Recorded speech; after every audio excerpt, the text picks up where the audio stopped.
Well, hello hyperspace, my name is Davontos and it's time to get hyped because this is Hatsune Miku Project Diva Future Tone, a very difficult anime game that makes Guitar Hero look like child's play, especially when you get into those faster songs. Now you see how this game works, you have the X, the circles, ups and lefts popping up, and you have to press the correct button at the correct moment the instant the shape hits its silhouette. When you see those yellow arrows pointing to the left or right, that's the trigger buttons.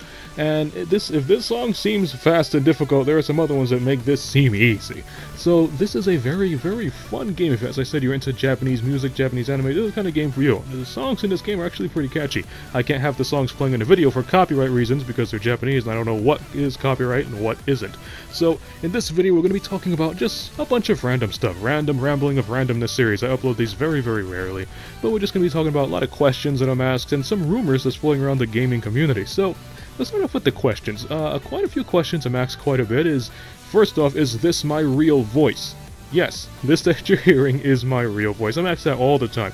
Every time I join chat boxes or people see me, it's like, is that your real voice? It's like, yes, this that you're hearing is my real voice. And I prove it to them by saying if it was a voice changer, if it was a voice changer, I actually had to press some gizmos, mix with some gears to change it, but it's my real voice, so I can change it from talking like how I am now to instantly sounding like Mario! Haha, it's me, Mario! And it's a lot of practice for voice acting, but this is my real voice. Another question I'm asked quite a bit is, am I single?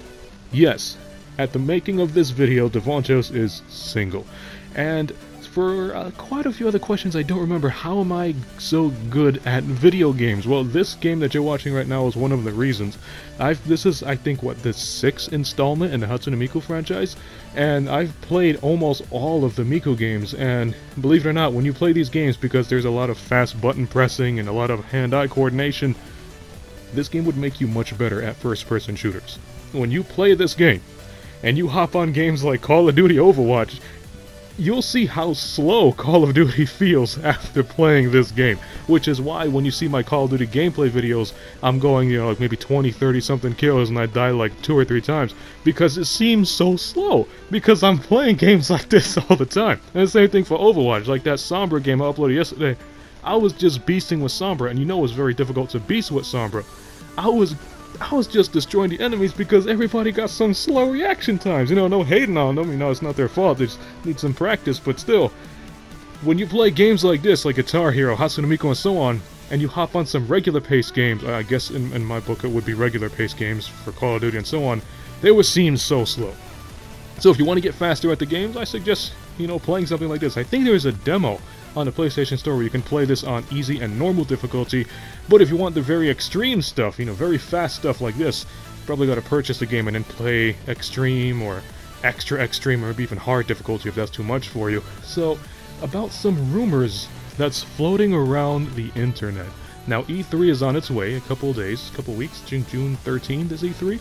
So, people are saying that the PlayStation 5 is going to be announced on E3. I don't know if that's true or not. I'm not really keeping up with Sony's, you know, rumors or feedback. The only thing I keep up touch with Sony is the games, but not really the console as a whole. But, check this out. People are saying that this is the PlayStation 5. Now, I can assure you this is not the PlayStation 5. And there are a couple of reasons for that. First off, look at those hands. What is up with them? Now, those could be 3 things. Because them hands are crisp. Look how fresh and soft them hands are. And that ain't no woman's hands either. Those are man hands.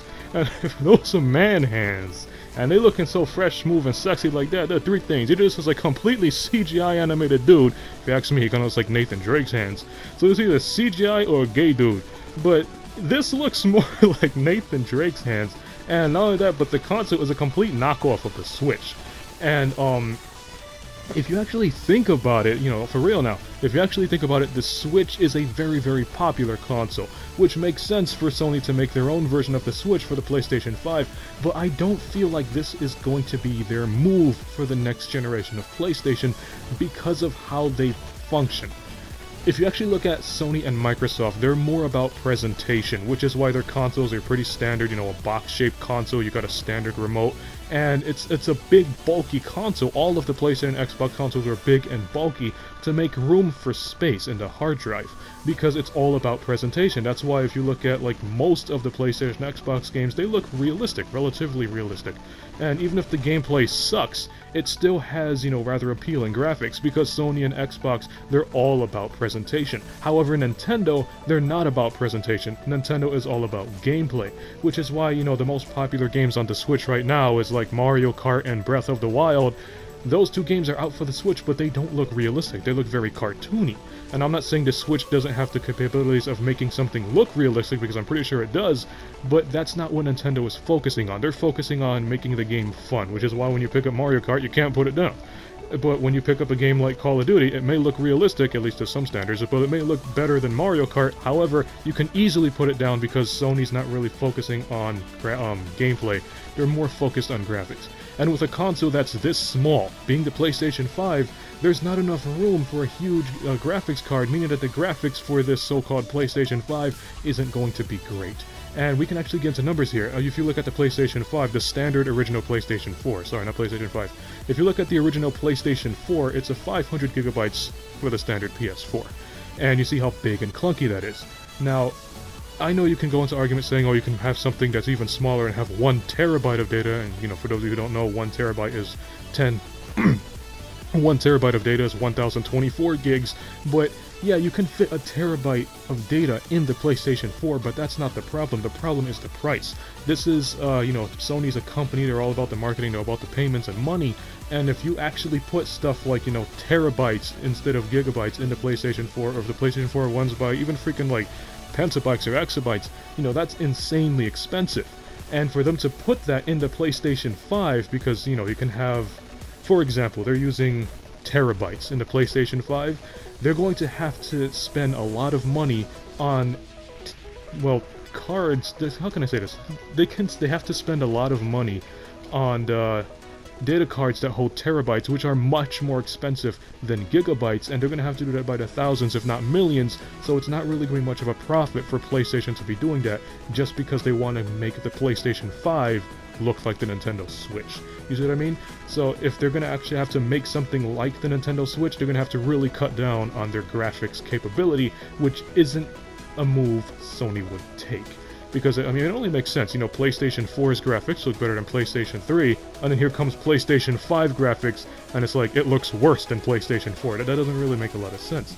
So for this being the PlayStation 5, I almost like 99% sure this is not the PlayStation 5. If the PlayStation 5 were to be announced by E3 or maybe even next year, it's probably going to be a standard console that you just sit on a desk and you have your controller, because that's something that Nintendo has always, that's something that PlayStation has always had, and I'm pretty sure they're not going to change it. And on top of that, the huge risk that Nintendo took with the Wii, you know, the Wii sales weren't that great, the Wii U sales weren't that great, now the Switch's sales are phenomenal because the Switch allows you to play video games, you know, the old-fashioned way. You can sit down and play video games. However, for anybody who wants to have the motion controls, you have those little dual stock controllers on the Switch. But, you know, it still caters to the guys who want to sit down and play, unlike the Wii. The Wii, you had to stand up and you had to play if you didn't have a GameCube controller. So, you know, as I said, these fake-ass CGI hands is either a gay dude or Nathan Drake, and this isn't the PlayStation 5. You know, maybe it's those fake rumors or something that's floating around the internet, but I can almost assure you, this is not the PlayStation 5. I'm kind of excited for it, because I want to see what it looks like, what games it comes out with, but I don't know. I wouldn't believe any of these rumors until we actually have some solid proof confirmed by Sony and not some, you know, random news site. Even if it's like IGN spreading rumors. I know it's really fake for IGN to spread game rumors like that because IGN is a legitimate source. But until it's confirmed by Sony themselves, especially when it's something big like a console, I would wait for Sony to confirm that. And one more thing about them copying the Switch. I know there's the argument with the PlayStation Move that was kind of copying the Nintendo Wii Remote. The exception for that is that the Move was actually just an add-on. So it's not really a big deal if an add-on is copying from another company. I mean, you have the PlayStation camera and then you have the Microsoft camera. They're copying each other, but it's just a minor add-on. It's not that big of a deal. But if they were to base their entire console off of another console, that's a huge deal. A lot of lawsuits up the ass for that. So it's very debatable. But that's how I see it. So back to the questions. Another question I'm asked quite a bit is because a lot of you guys know I play Call of Duty. A question I'm asked is, what is my favorite Call of Duty of all time? I'm going to have to say it's Call of Duty World at War. And the reason for it is because that was the very first COD I've played. And on top of that, that's where I have the most memories. That was when I was playing Call of Duty with my cousin and my first few online friends. I still remember their names. It was a guy named Trevor, and another guy was named, his online name was something like Da Superstar. Those were the two guys that you've been playing with alongside my cousin and my brother. Davontos does have a brother. And, that was where we had the most memories playing Call of Duty. We had our tanks, we were just, running around the asylum or running around the, what was it, Macon? Yeah, Macon Night, that was the map. We were running around Macon Night, and it was just a lot of fun, good memories on that Call of Duty. Not a lot of people were raging. The maps were big, so you had a couple of hangout areas where you're looking for the enemies. And my second favorite Call of Duty, I'm actually going to have to say it's either Ghosts, oh no, or it's either Infinite Warfare. Oh god! And the reason I say this is because Call of Duty Ghosts was another game where I have a lot of fond memories with my brother and my cousin. No, my cousin and I, but with my brother and a couple of my few close online friends at the time. And we were going crazy on Ghosts. We had our own clan. We won a couple of the clan wars. I remember we won almost all of the clan wars in Ghosts. And then for Infinite Warfare, the reason I like Infinite Warfare so much is because it feels like it has everything a Call of Duty game should have. See that in a good way or a bad way, but I feel like, it has, at least in my opinion, it has some funny weapons. Some of them may not be balanced, but to me, most of the weapons in Infinite Warfare, they feel very fun to use. And it doesn't have, like, characters. Like the way I said it, because, Black Ops had characters, nothing against it. I liked Battery, I liked Reaper, and so on in Black Ops 3, but in Infinite Warfare, it actually feels like this is you in a suit. This is your character. You're not controlling a character, this is you. And it makes at least me feel like I'm closer to the characters. I prefer to play as Striker because he suits my Call of Duty playstyle. I'm a camper! And it makes me, I don't know, it makes me like the game even more. On top of that, the game modes are very fun. They don't have Demolition, which I'm kind of disappointed in. That was one of my favorites. But they still do have Team Deathmatch. And they have tactical TDM, so I can play something a little slower if I don't really want to play the jetpacks. And the zombies, oh jeez. I do not like the zombies in Infinite Warfare. I have never been a zombies fan, not even in World at War, but I feel like out of all the zombie CODs I've played, Infinite Warfare is just utterly terrible. It's just so kiddie-ish. I mean, you got freaking disco dancing zombies? What the hell is that, man? And it's like, I just don't touch the Infinite Warfare zombies at all. When I was playing, like Black Ops 1, 2, even Black Ops 3, from time to time I would hop on zombies because it felt like, the zombie apocalypse and you're gonna try to survive. But in Infinite Warfare, man, what the hell is this? You freaking got roller skating zombies and disco dancing zombies, freaking like nighttime party light zombies in the middle of the Red Woods. It's very, very kiddish. And then the characters in the Infinite Warfare zombies, they try to be funny, but it's just so corny. It's like they make these just cringe-worthy puns. And it doesn't even make you smirk, it just makes you facepalm and just makes you like rub your forehead and say like, oh god, just shut up, you're so annoying. It's those kind of characters in the zombies. And the way zombies is played, the zombies, besides the way they look, I mean the way the zombies in Infinite Warfare is played in general, I feel like the survivability aspect is fine. You don't die with 2 hits, and the zombies tend to break up much easier when you shoot them with the guns. Black Ops zombies, man, those guys are made out of steel. The only way you can break them is with like freaking bazookas and shotguns. But in Infinite Warfare zombies, they tend to rip off a little easier. So I feel like that's a plus. And I feel like Infinite Warfare zombies, it's easier to survive because the zombies are weaker. And I feel like that's also a plus, because in the Black Ops zombies, you were dying way too quick, just 2 hits and you're down.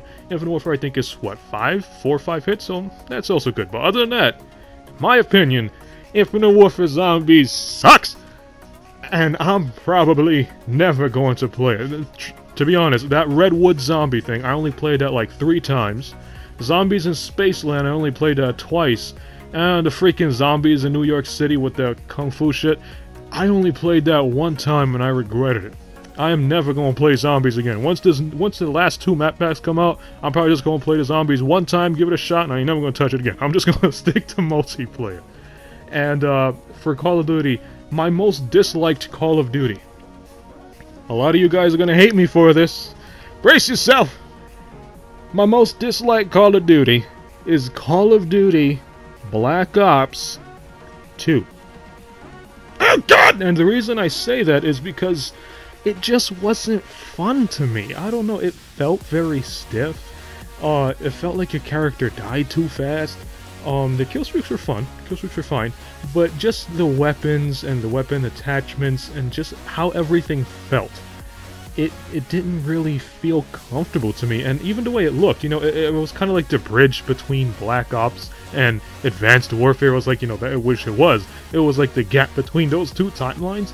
And it just wasn't, I don't know. It wasn't my kind of Call of Duty. It felt very weird. And the only thing I did like about Black Ops 2 were the kill streaks. I think they had really, really fun kill streaks. But aside that, not my kind of Call of Duty. And then, in my opinion, after Black Ops 2 comes Black Ops 3 as my second most disliked Call of Duty. And I say that, now don't get me wrong, Black Ops 3 was a very, very fun Call of Duty. I even made a video on it saying how Black Ops 3 is very, very fun Call of Duty. I made it like way back in the day.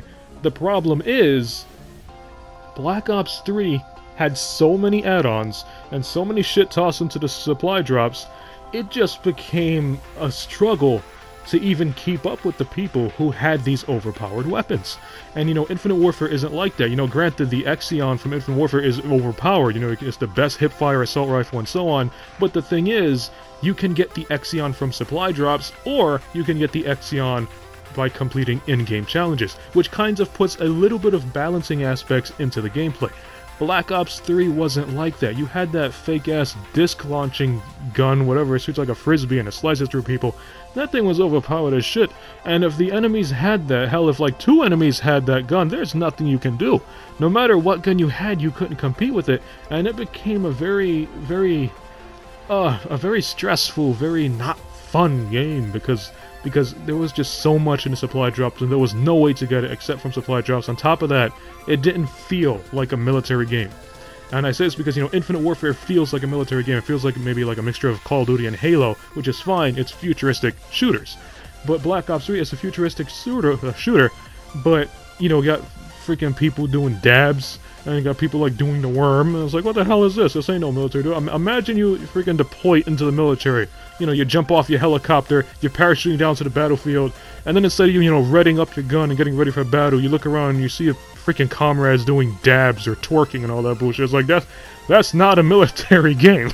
That's how Black Ops 3 felt to me, and that's why I didn't like it too much. At first, it was great, but once all this stuff started being added onto it, it just drew me away, and that's why I kind of just don't even play it anymore. It's just very, very repetitive.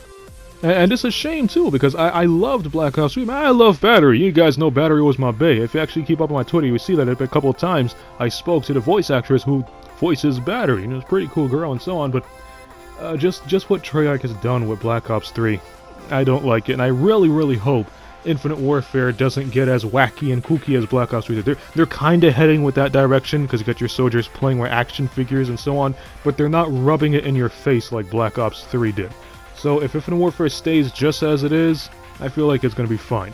If they switch up and screw over like Black Ops 3 did, then I'm probably not going to like IW anyway, in the long run. And another question I'm asked quite often is, why don't I join the invites on PlayStation when I receive them? And the reason for it is because I'm just used to playing solo. It's not that I don't want to play with you guys on PlayStation 3, you know, I don't mind. It's just, you know, me as a person, I'm used to playing solo.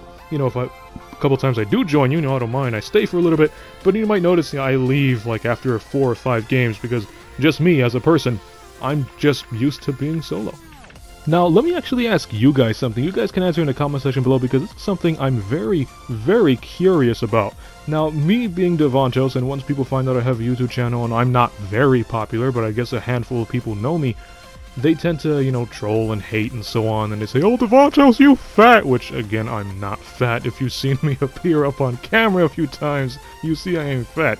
And they say, "Oh, you live in your mama's basement," and it's like the same insults over and over. So let me ask you guys, maybe you guys know, because I have no idea why they say this. Why is the insult that most people use is, you fat and you live in your mama basement? I mean, technically, if you're fat or skinny, as long as you're happy, that's all that matters. You could be fat as fuck, as skinny as shit. As long as you're happy with who you are and how you look, that's all that matters. And then people say, oh, you live in your mama basement.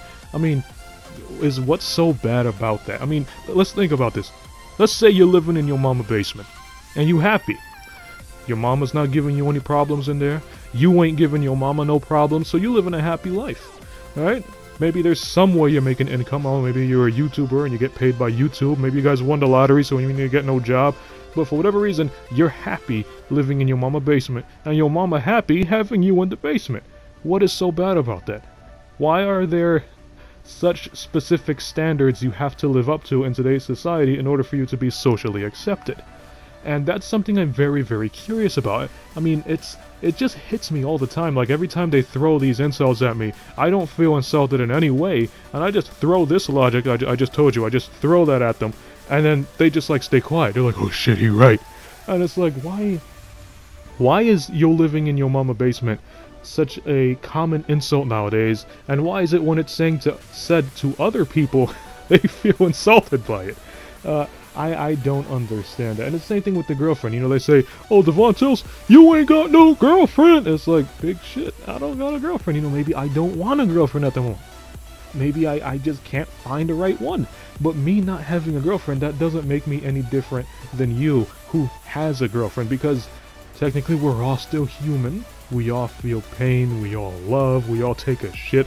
We're still the exact same person with or without a girlfriend. And it's like, oh, sex. Well, yeah, sex. Life isn't about sex. I mean, if your life is about sex, then you're probably living a wrong life. But it's just, I don't know, it's just a lot of the things that people say to me and people say nowadays. It doesn't bother me whatsoever. I don't care what people think about me. I don't care what people say to me, because I know who I am. And I know what I have to do in my life and how I have to do it. But the people who, you know, think they know who I am, and the people who toss these random insults at me, it just got me thinking, like, why? Why you say that? Why you do that? Why do you see other people like that? It's just something I'm very, very curious about. If you guys know, let me know in the comment section below, because I am very, very curious about that. And that's basically about it. It's just been another random thoughts of rambling videos. I don't really upload these much, but, well, I hope you enjoyed this one. Again, this is Hatsune Miku Project Diva Future Tone. And this is actually one of my favorite songs, and she also looks really cute doing this dance. Davontos is into anime. And, it's a really, really fun game. And I highly suggest if you guys are into anime or into Japanese music or into something that's similar to Guitar Hero, you should try it out. So, if you like this video, punch that like button with a mighty force. You can follow me up on Twitter at DavontosMan. And as always, I'll see all of you in the next video. Have a nice day.